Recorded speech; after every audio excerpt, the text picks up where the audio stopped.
Uh, so good afternoon, everyone. We had a small break for lunch. Thank you to be here. So welcome to this session that is titled The Safety and Health of Mobile Labor Force in Canada, Challenges for Regulatory Effectiveness. This presentation marks for Dalia, Barb, and I the almost achievement of a book manuscript that was recently submitted on occupational health and safety in Canada's mobile labor force. The lead author of this book is the late Professor Catherine Lippel, who started this manuscript before her premature passing. So we're glad to present you these results. So we will first hear from Barbara Neis, who's a professor at the Department of Sociology at Memorial University of Newfoundland, and then Dalia Jesuel-Dufecto, who is a professor at the Industrial Relations Department at Université de Montréal. We will then hear from Robert Macpherson, who is not a co-author, but whose presentation will very certainly enrich this panel. And finally, I'll present as well Maxine Wysocki-Charlebois. So, Barb, to you. Okay, can you hear me? Hi. So I didn't know until 2 minutes ago who was chairing this session. I'm very relieved I'm not chairing this session. And thanks, Maxine, for introducing the background to the book and to the session in terms of the book. The only other point I'd like to make in terms of background, well, I guess there are 2 points. So the work that this book that manuscript we've just completed reports on is the result of essentially 10 years of research done through the On the Move partnership. And within the On the Move partnership, I'll talk a little bit about, and that's where this concept of the mobile labor force comes from. But the focus was basically on the impact of extended or complex employment-related geographical mobility, so mobility for work, on workers and their families, employers, and communities. And within that, Catherine Lippel was responsible for the policy component and guided and supported a lot of the research that looked at occupational health and safety and workers' compensation, and how basically work-related mobility you can get significant issues with regulatory failure in the context of work-related mobility. The second point I'd like to make is that after Catherine passed, she and I had been working on this manuscript. I was left with a manuscript that absolutely required legal scholar expertise. And I'm a sociologist by training. I did not have the expertise to do the work, and it would not have been possible to finish this book if Dalia and Maxine, who are former students of Catherine's, had not agreed to step up and pick up that work, redo the legal analysis, because unfortunately legal analysis has to be redone because laws and regulations change all the time. So they did all of that work, and they wrote they were the lead authors on some of the core chapters in this manuscript. And then finally, Catherine continued some of the work we were doing on work-related mobility in her partnership grant called Policy and Practice and Return to Work, which is the basis for this conference. And within that, we've had a mobility stream. And you've seen, if you've been at some of the other segments, you'll have already seen some of the work that we've been doing on mobility and health and safety and return to work, including a session on maritime workers that we did yesterday, and the session that Sarah did on fly-in, fly-out workers and drive-in, drive-out workers. Some of that work was done, not the work on mental health so much, but some work on occupational health and safety was done through On the Move. So some of the issues that we've identified as issues with regulatory failure have already arisen in some sense in this context, in the context of this conference.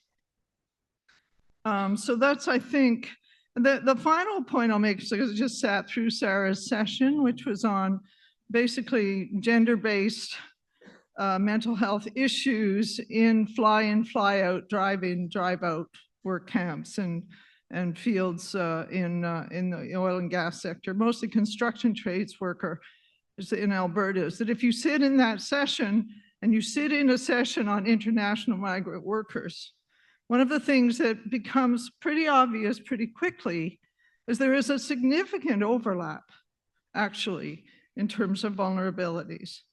Now, there's some vulnerabilities that are not there for those workers because they have Canadian citizenship and they are not tied to a single employer. But once you take those layers of vulnerability away, then you see that there are other very significant vulnerabilities that come from basically working very far away from the place where you live, in another jurisdiction, in a remote environment, and so on. And so some of these issues are issues that we're going to talk in this session. So in terms of the,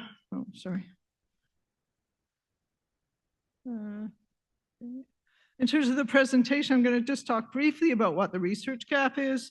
I'll tell you who we think fits in Canada's mobile labor force, and we argue it's a significant proportion of the Canadian labor force. I'm going to talk about work-related mobility as a determinant of occupational health and safety. And then I'll present the conceptual framework that we developed to interpret or to make sense of how work-related mobility might mediate regulatory effectiveness related to health and safety and workers' comp. And then I'm going to just talk very briefly about international migrant workers. There's a whole chapter on it in the book as an illustrative case, if I have time, but Maxine's probably going to hook me off the stage at that point in time. And then one final point. So an earlier iteration of this work was published as a special issue in New Solutions in 2019 that Catherine and I co-edited. So that work is already out there, already published, already available. And that's where we first articulated the conceptual framework. So the research gap that kind of motivated the development of the On the Move partnership is essentially that we had all of this literature happening on the changing world of work, right? So we've got more and more precarious employment in the resource sector. You've moved from company towns to turnkey operations based on work camps. We have more and more people in the transportation sector, and we have more and more gig workers and so on and so forth. And also in terms of healthcare, home care, deinstitutionalization, we have all of these changes happening in the world of work. But in the literature on the changing world of work, there was not much attention being paid to the relationship between mobility and these changes. So with the standard employment relationship, the assumption was that you lived close to where you worked. I mean, Stephen High worked with us on this project. He studies deindustrialization. He looked at Sturgeon Falls. You know, before Sturgeon Falls was shut down, the paper mill in that town, people didn't need a car. You got up in the morning, you walked to work, and so on. With deindustrialization, with the plant closure, they were driving all over North America, right? So the thing is that the world changed, and the assumptions in the standard employment relationship that where workers live in some sense is a choice, and you know that it's not going to be, they'll move to where their workplace is difficult to sustain, first of all, in the context of international migrant work, where they're not allowed to move to the place where they're working. But secondly, if you're precariously employed or the only thing available is a work camp and so on and so forth, then this notion that somehow workers are going to move to the place where they're employed becomes increasingly problematic. The mobility literature, on the other hand, was really reminding us that we've had this over focus on staticness, basically, that mobility is pervasive. Globally, it's becoming more pervasive. And the second thing is that mobility is complex, right? That it's not just the journey from A to B, It's all of the things that have to happen in order for that journey, in order to happen, the complexity of that journey, and then the complexity of what happens at the other end. But the mobility literature had only really, at that point, had only really looked at gold watch workers, right? They hadn't really been looking at the kinds of workers that we were particularly interested in. And then finally, you had this literature on commuting to work that basically dealt mainly with daily commuting. And, there was certainly a gender analysis there. They understood that the journey to work for women was fundamentally different for men. And there was some attention to some of the changes, but it was very kind of focused on cities and daily urban commuting. And so we wanted to look at this complex relationship between mobility, work, and the changing world of work across multiple sectors, multiple provinces, and including temporary foreign workers. So that was, and then the other thing was that in the health and safety literature, there is attention to mobility, but for the most part, it's very constrained. And we'll talk a little bit about what the attention was there, but I don't think that we've really thought in a deep kind of way about mobility as a determinant of occupational health and a determinant of the regulatory effectiveness of occupational health and safety.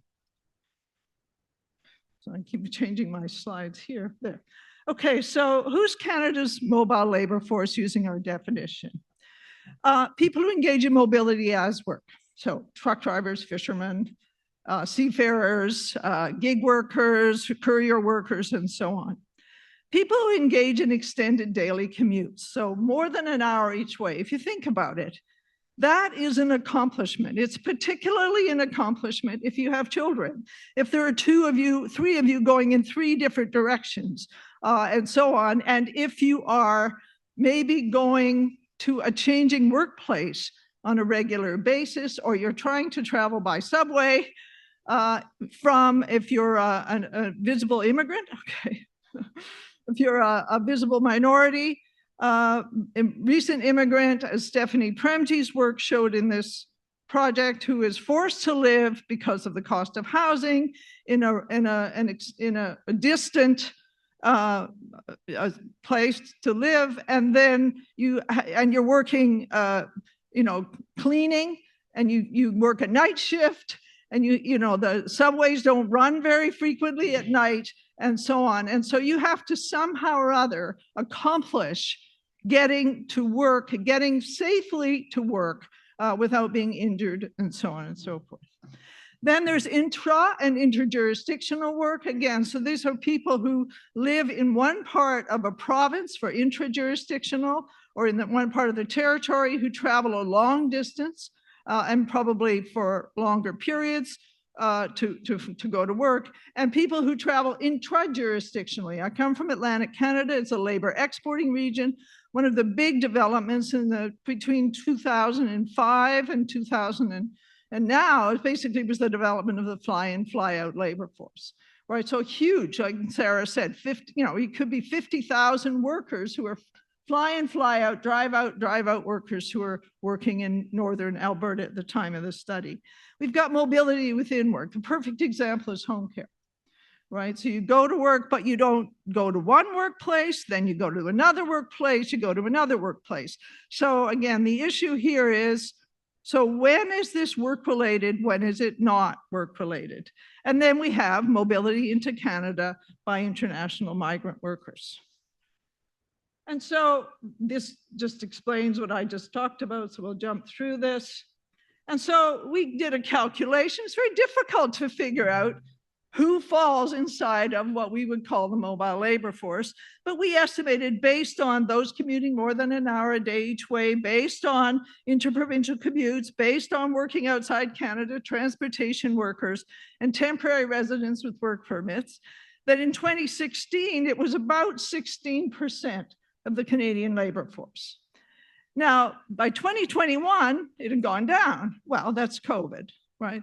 That was working from home. So the people who weren't commuting more than an hour a day were those workers who were lucky enough to be able to work from home, who are also much more lucky than the mobile labor force during COVID. And we have a whole chapter on COVID-19 and the mobile labor force in the book.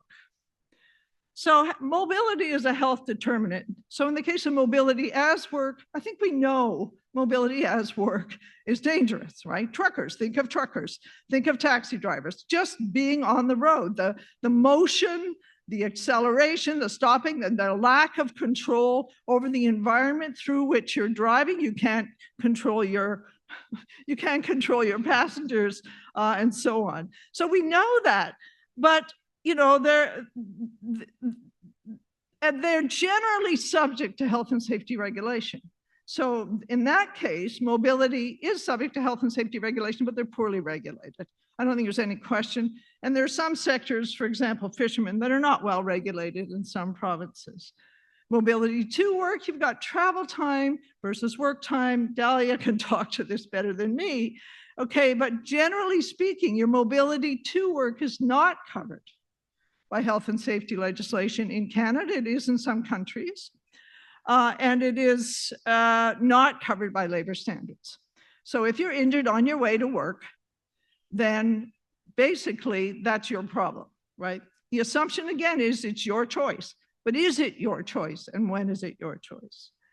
But we know commute accident rates exceed work-related injury rates, and they tend to exceed accident rates for other kinds of travel. We know employer decisions about work location, scheduling, and so on constrain your choice of commute options, and that mobility characteristics can actually contribute to risk at work. So again, work scheduling can lead to more deaths on the way home, more injuries, and the type of mobility you're engaged in, if it's extended, might lead to more injuries at work. And I'm running out of time, so I'm going to go quickly to, again, we heard this in Sarah's session, mobility is a neglected factor in work-life balance. So again, we did a review of the literature on work-life balance for this study, and basically it's ignored in the literature on work-life balance, but it plays a huge role in work-life balance, and you can really see that in the context of extended work.